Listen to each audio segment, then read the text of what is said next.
First up, we have an unrated mod. That's right, it was so underrated that nobody had rated it at all. This is Gerbils, Mounts, and Followers, the most adorable mod ever, only second to Tiny Serana. So to begin using this mod, go to any spell dealer and buy the spell tomes from them. There are 27 different combinations of different chickens, gerbils, chocobos, mix and match them. It's fucking Build-A-Bear, except for nerds who mod Skyrim. There's the little cowboy gerbils with their little cowboy hat and their scarf. There's Imperial gerbils who have little swords and Imperial helmets. The Dova gerbil as well as the Dova chicken, not to mention the Redguard versions as well. And if you thought that was the extent of the adorableness of this mod, you're goddamn wrong. There are pilot gerbils piloting Dwarven spiders. Words cannot describe the warm fuzzy feeling I'm feeling inside my heart right now. Wait a minute, I just described that with words. Well, I'm not gonna lie, those feelings kind of disappeared once that spider started moving. Now that's a little bit creepy. But gerbils riding chickens, why didn't anybody think of this sooner? Aw, look at that, the little paws controlling the little levers and pushing the buttons. And beware, Stormcloaks, the Imperial gerbils are here to imperialize. As far as the controls, very similar to his Chocobo mod. Not very fun. I think I'll leave it up to the gerbils. Are you sick and tired of being accused of committing crimes that you obviously did, but was pretty sure that nobody was there to see you do it, and then realized that it was that little cheeky cunt on the side there? Well, have I got the mod for you. This is Narc. No animals report crimes by Pharaohs. For years, animals have been reporting us to the Popo. Right under our noses. We had no idea. Well guys, apparently this is a real phenomenon, so I went ahead and did some research. No animals were harmed in the making of this video. Okay, no, I'm just fucking with you guys. No, tons of goats died. So essentially what happens is if you kill somebody and a goat is nearby, you will rack up a bounty. And now that is pretty much the most unimmersive thing I've ever heard. Goats are trustworthy animals. Why would they ever tell on me? If you've noticed that once the person is dead and your bounty does not clear from the last witness being killed, it is official that goat is a witness. And that goat can no longer be allowed to exist. So this mod ensures that the various factions of Skyrim who would not really be likely to report your crimes will not report your crimes. Your lovely and ever so loyal spouse will not report your crimes anymore. Guess you had your reasons. Guess they deserved it. Your housecarl, sworn to carry your burdens, will not report your crimes anymore. Shadowmere will not report your crimes. Giants will not report your crimes. Saber-toothed tigers, Spriggans. Now, I'm not saying you should go around, spawning Braves next to people and then beating her face in, but I wouldn't be against it. So this next mod is supposedly very disturbing. This will surely be disturbing to many. Well, we've seen many disturbing mods.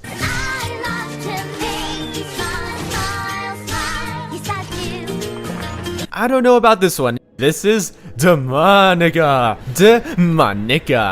So this mod has you delving deep into a cave of a cult of demon worshippers, following the tracks of a super holy man called the Alchemist, a man who has dedicated his life to the welfare of mankind, and he's left his notes in safe boxes on the altars where he knows the cultists won't mess with them because they need permission from the high priest, which he happens to have stabbed in the back. The Nightmares dungeon is separated into 10 acts. Each act is very short and the dungeon is only about 1 to 2 hours long. I mean, maybe I'm just like numb to anything in Skyrim being even remotely scary to me anymore. The horror, those textures, they're so low resolution.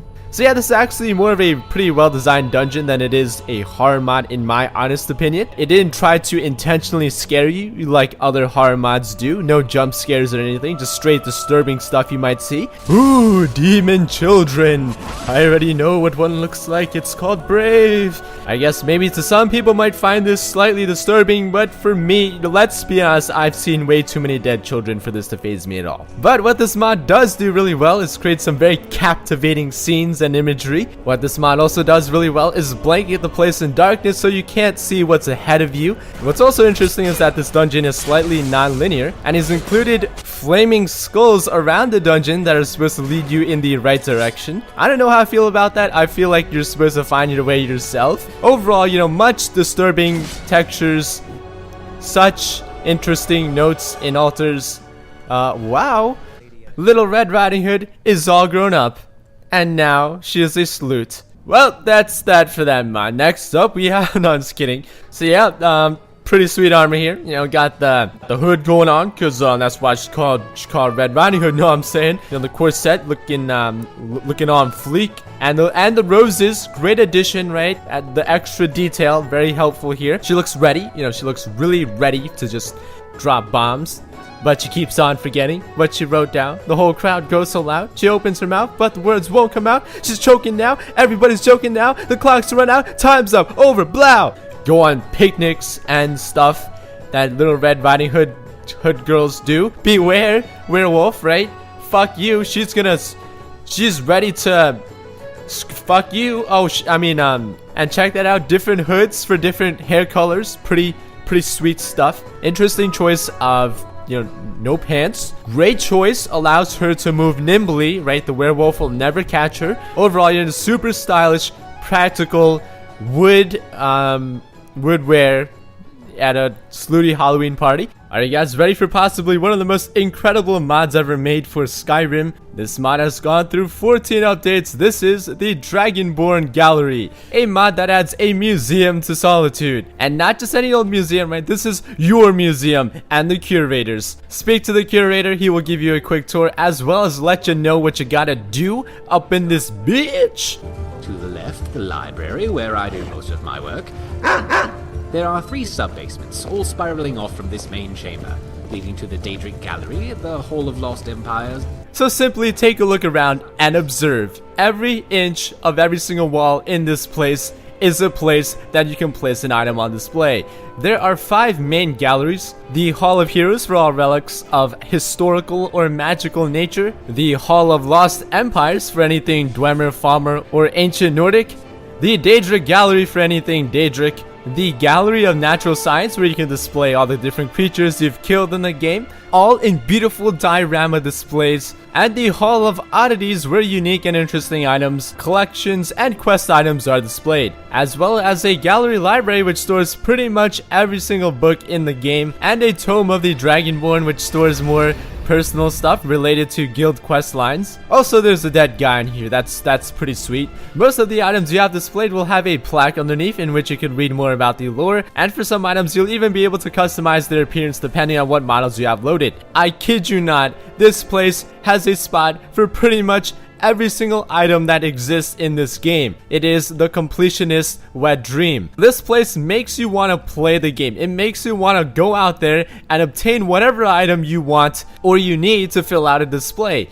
Now, if you have some items you know fit in here somewhere but don't really know where, you can also use the preparation table, which will go through your inventory and place items where they belong. As you fill the museum out, not only will visitors come in and comment on the various displays, but the curator will also let you know of patrons who have discovered your museum and are interested in giving you items to add to the museum or for you to use yourself. Ice Cream Assassin has also went as far as included modded items as well. Some of them I've even featured on the show, such as the Ice Blade of the Monarch. Don't even have to download it, it's included in this mod and there's a display for it. And not only weapons have been integrated, whole DLC size quest mod has been implemented as well. We are talking moon paths to elsewhere. You are tasked to go to elsewhere to find an item for the collection. At a certain point you get access to the safe house, which is basically a player home on top of the museum.